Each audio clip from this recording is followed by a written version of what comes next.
Bigyan ko ng pagkain yung pusa ni kapitbahay ko. Ito lang, konti lang ha. Walang pambiling, marami sila. Wala nang ano. Hindi ko yan pusa. Nadayo lang dito. Buntis eh. Kawawa naman kahit kaunti. Bigyan ko ng pagkain.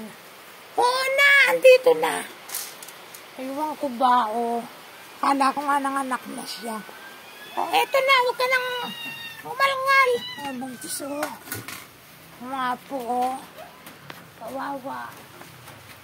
Yan aking pusa. Sa kalaman ng ano. Bakit ako alaga na maraming pusa? Hindi yan aking pusa kasi kaya nga hindi ako nag-aalaga marami. Hindi ko kaya. Ay nakakaawa o. Tingnan nyo na dayo dito ng inyong pagkain. Paano kung tao yan na ng pagkain hindi nyo bibigyan? Nagugutom. Titiisin ko ba yan? Hindi ako pinababayaan ng Panginoong Diyos. Awa ng Diyos, hindi kinakain naman kami ni Lolo. Bigyan natin ng pagkain yung ganyan. Nadayo na, pumasok na dito sa bahay ko.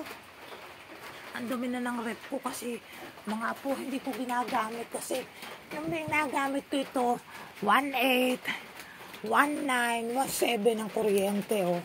Kaya nininto ko kasi mahina dito ang soft drinks, ang yelo.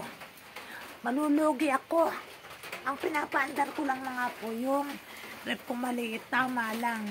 Ilang piraso lang nabiling soft drinks. Wala naman nabiling yelo. Wala naman ako maraming ilalagay na karne kasi hindi kami nagkakarne ni Lolo. Nabili na lang ako mga po ng isdang nagdala ko dito yung matandang naalala niyong binidyo ko. Nabili ako sa kanya ng kalahating kilo, 1 kilo. Yun na lang. Para tipid sa kuryente. Titiisin nyo ba yan? Pusang yan. May pagkain nyo ng aking isang pusa dito. Ang pagkain nga ng pusa ko ngayon na narito, ano yung kanin at saka isda nilalamas namin. Eh kaso mo ito nasingit. Ay, nakakawa, titiisin mo, buntis pa naman o. Panaya mo, masama na iyak ka. Sob na nang iyak niya. Kasi gutom na siya. Kaya kagabi hindi yan nagpunta rito at saka kaninang umaga. Akala ko, nanganak na hindi pa pala. O, ayan. Pakainin natin. Para din yan tao, naghahanap ng magpapakain sa kanya.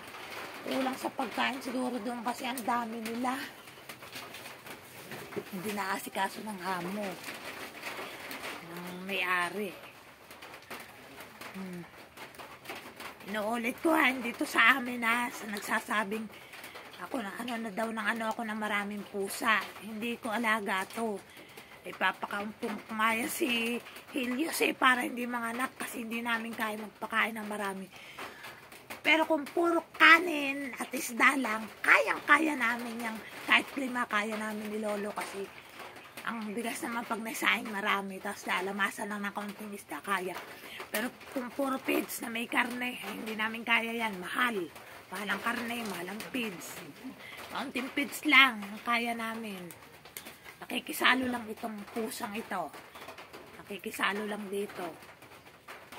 Hindi naman lagi itong napunta rito, bihira naman eh. Isang beses lang nakikikain. Ayan. Pagbigyan na. Para naman mabusog. Hindi naman kawawa. Puntis pa naman. No? Yun lang mga apo. Oh. Thank you. Nakain pa siya dyan.